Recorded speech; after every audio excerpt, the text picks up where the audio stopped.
ایران کا ایک بار پھر اسرائیل پر حملہ، تل اویو اور حائفہ پر میزائل اور ڈرونز داغ دیے۔ ایرانی ٹی وی کے مطابق پاسداران انقلاب کی ایرو اسپیس فورس نے فوج کے ساتھ مل کر اسرائیل پر مشترکہ میزائل اور ڈرون حملہ کیا۔ اسرائیلی جارحیت نے ایران کو مجبور کر دیا ہے کہ وہ اپنی قوم اور ملک کے دفاع میں یہ حملے جاری رکھے اور صہیونی مجرموں پر کاری ضرب لگائے۔ آپریشن وعدہ صادق سوئم کے تحت تازہ حملے ان مقبوضہ فلسطینی علاقوں پر کیے گئے ہیں جو اسرائیل کے زیر تسلط ہیں۔ تازہ حملوں سے اسرائیل میں نقصان کی فوری طور پر تفصیلات سامنے نہیں آ سکی۔ اس سے پہلے ایران نے اسرائیل کا ایک اور F-35 مار گرانے کا دعویٰ بھی کیا تھا۔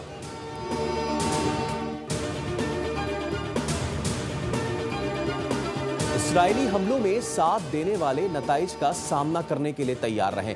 ایران نے اقوام متحدہ کی سلامتی کونسل کو خبردار کر دیا۔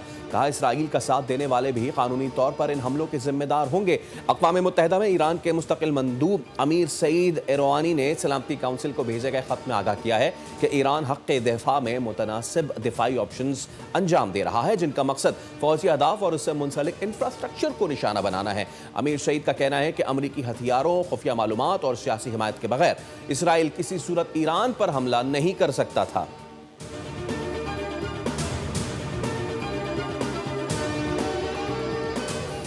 ٹرمپ نے ایرانی شہریوں کو تہران خالی کرنے کی وارننگ دے دی۔ سوشل میڈیا پیغام میں صدر ٹرمپ نے کہا کہ ایران کو خبردار کیا تھا کہ نیوکلیئر ڈیل پر دستخط کر دیں۔ انہیں ایسا کرنا چاہیے تھا۔ بارہا کہنے پر بھی ایسا نہیں کیا گیا۔ انسانی جانوں کا ضیاع شرم کی بات ہے۔ ایران کسی صورت نیوکلیئر ہتھیار حاصل نہیں کر سکتا۔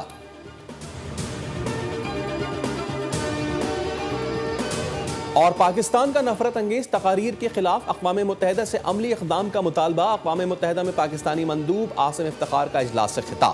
کہا نفرت انگیز بیانیے عالمی امن کے لیے خطرہ ہیں۔ اسلاموفوبیا میں اضافہ انتہائی تشویشناک ہے۔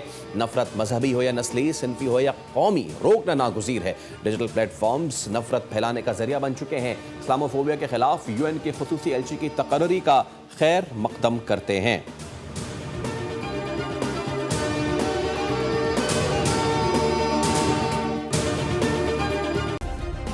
سبسکرائب کریں اور بیل دبائیں تاکہ کوئی خبر رہ نہ جائے۔